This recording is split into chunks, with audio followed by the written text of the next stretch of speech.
My topic is subordinate conjunction, means conjunction which connect the subordinating clauses. अब subordinating clauses क्या होते हैं? जो words connect करते हैं subordinate clause को. subordinate clause means dependent clause, जो अपने मतलब के लिए किसी दूसरे सेंटेंस के ऊपर या क्लॉज के ऊपर डिपेंड करता है.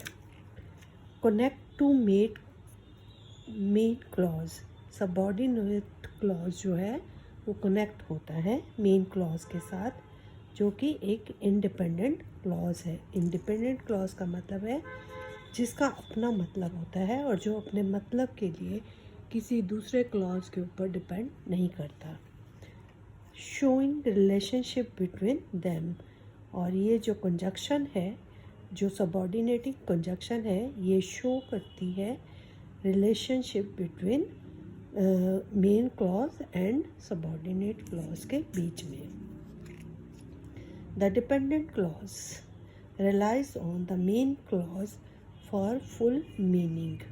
मतलब कि जो डिपेंडेंट क्लॉज है वो अपने मतलब के लिए, अपने आप का मतलब दर्शाने के लिए टोटली वो डिपेंड करता है मेन क्लॉज के ऊपर. The dependent clause relies on the main clause for full meaning. Then next is essential. It is essential. जो सबऑर्डिनेट क्लॉज है वो is essential in creating complex sentences. जब हम कॉम्प्लेक्स सेंटेंस बनाते हैं तो उसके लिए ये बहुत ज़रूरी होता है. Next is use to show various relationship. आमतौर पे अलग अलग रिलेशनशिप्स को बताने के लिए ये यूज़ होता है, जैसे कि time, cause and effect, condition and contrast. इन सबको बताने के लिए ये यूज़ होता है. Type of subordinate conjunctions. जो सबऑर्डिनेट कंजक्शंस हैं इनकी कौन कौन सी टाइप है? एक तो पहले है example time. This indicate when something happen. ये तब होता है, लगाया जाता है जब कुछ होता है. ये है एग्जाम्पल के लिए after, before, when, while, since, until, as soon as.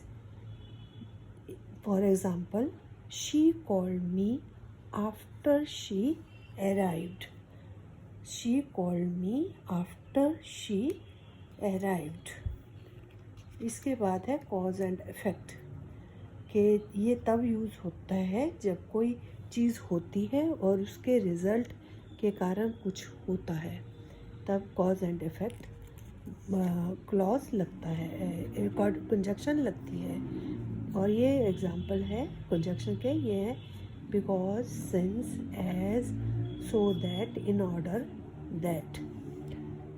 For example, he stayed home because he was feeling sick. वो घर रहा क्योंकि वो बीमार महसूस कर रहा था. कंडीशन और हाइपोथेटिकल सिचुएशन. कई बार हाइपोथेटिकल या सिचुएशन की वजह से, कंडीशन की वजह से ये कंजक्शन यूज़ होता है. और ये कंजक्शन है इफ़ या अनलेस, प्रोवाइडेड दैट या एज लॉन्ग एज. उदाहरण सेंटेंस बनता है जैसे you can go out if you finish your homework. Condition है इफ़, अगर तुम जा सकते हो बाहर अगर तुम अपना होमवर्क ख़त्म कर लेते हो. Contrast and concession. इसके अलावा कंसेशन या कंट्रास्ट जिसमें के ऑपोजिशन ऑफ आइडियाज़ हो, आइडियाज़ एक दूसरे के ऑपोजिट हो. जैसे कि for example, although, though, even though, whereas, while. Sentence जैसे although it was raining we decided to go for a walk. हालांकि बारिश हो रही थी, हमने फैसला किया कि हम सैर करने जाएंगे.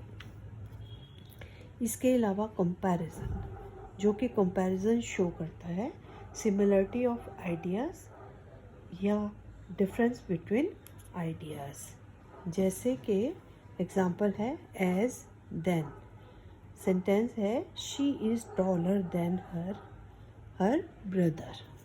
यहाँ पे कंपैरिजन हो रहा है। इस तरह से हम लोग इन सबऑर्डिनेट क्लॉज कंजक्शंस को यूज़ करते हैं। इसके अलावा इन कंजक्शंस का क्या फंक्शन होता है सेंटेंस के अंदर इसका क्या काम होता है। पहला तो ये कनेक्टिंग क्लॉजेस जो होते हैं ये लिंक होते हैं एक दूसरे के साथ इन कंजक्शन के द्वारा। जो डिपेंडेंट क्लॉज है इंडिपेंडेंट क्लॉज के साथ लिंक करता है इन कंजक्शंस के द्वारा। तो ये दिखाता है कि कैसे ये आइडियाज़ जो हैं वो एक दूसरे के साथ रिलेट करते हैं, एक साथ दूसरे के साथ संबंध रखते हैं। जैसे कि सेंटेंस है I will go to the park if it doesn't rain. अगर बारिश नहीं होती तो मैं पार्क जाऊंगा। एस्टेब्लिशिंग रिलेशनशिप, इसके अलावा ये एक रिश्ता बनाते हैं दोनों क्लॉजेस के अंदर। ये सबऑर्डिनेट क्लॉज करके ये दोनों क्लॉजेस को एक रिश्ते में बांधते हैं, हम ऐसा कह सकते हैं। जैसे कि she didn't go out because she was tired, cause and effect relationship, कि वो बाहर नहीं गई क्योंकि वो थकी हुई थी। इसी तरह से इंट्रोड्यूसिंग सबऑर्डिनेट क्लॉजेस जो कि अपने आप में अकेले नहीं रह सकते, which can not stand alone and needs the main clause. ये उन क्लॉजेस को आपस में जोड़ते हैं। जैसे कि although he tried hard he couldn't win the race, हालांकि उसने बहुत कोशिश की लेकिन वो रेस नहीं जीत पाया।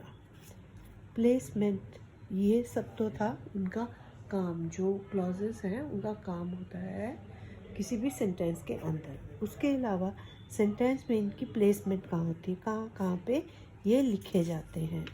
Subordinating conjunction appear at the beginning और in the middle of the sentence. आमतौर पे सबऑर्डिनेटिंग क्लॉज या तो शुरू में लगता है या बीच में लगता है।